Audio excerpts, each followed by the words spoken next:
When did people get so crazy about politics in the first place? When I was coming up, we looked at it like a civic duty. That's how my dad taught me.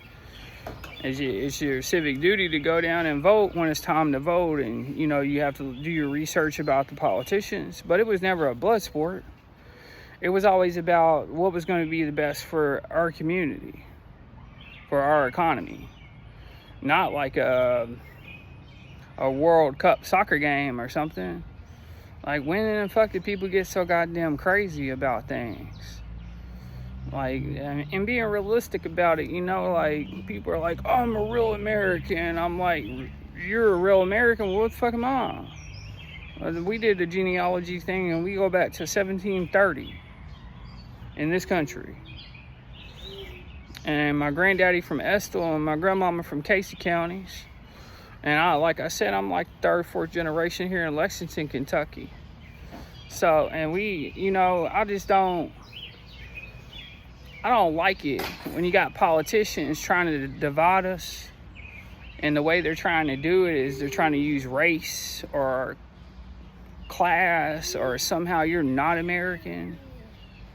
Even though you're born American, your grandmother, grandfather, grandmother's grandfather was born American. But they're trying to categorize people as not American or not American enough.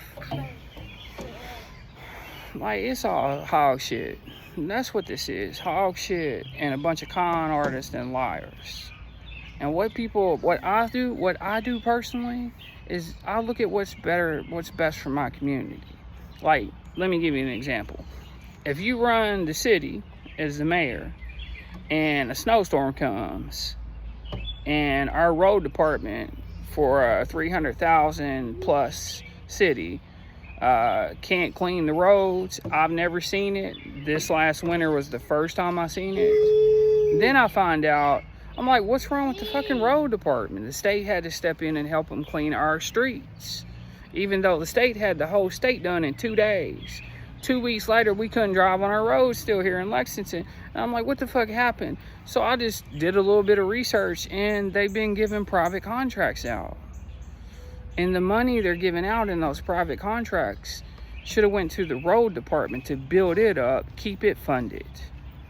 Keep new employees being trained, give those guys raises, keep them feeling all right and living good. Instead of doing that, they're cutting money and handing it to private businesses. I don't know whether they're buddies or not.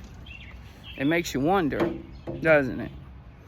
But that was the excuse. Oh, they wasn't prepared. I'm like, the whole time, I'm 47, and I've been in Lex my whole life pretty much, except for a few years. And I've never seen them not be able to do that. We helped other counties because we were thoroughly done with our shit. So we helped Scott County and Versailles and all those others in the state go clear other cities. Now we can't even do our own shit. And, I'm going to stop short of calling it what I really think it is and just ask the question, why? Why do we want to stand and watch people get rich at the expense of our lives, at the expense of our communities? And then when you go question them about it, they're like, oh, you're one of those blue, you're not American enough, blue, whoop, whoop, this, that, and the other. Hog shit. It's hog shit, man. They're there to do a job. They work for us. It's our community. We pay taxes. That's how they make it. That's how they get money. That's what they get paid off from. That's their salaries. And since when did it ever happen that we don't have to listen to the people paying our salaries? We got this. We can start passing this money around amongst us and get richer and richer while these dumb motherfuckers just pay taxes and work themselves to death. And they don't even have roads clean and good schools painted. And like, that's what they thinking, dog. It is. Laughing all the way to the bank at our expense, our kids' expense, the future's expense. These people just like us, man. They not something other than us. They just like us. and they should be treated, you know, fairly, but called out when they being nasty, arrested when they being corrupt, and told they doing a good job when they doing that, and maybe given a raise. But this shit, come on now.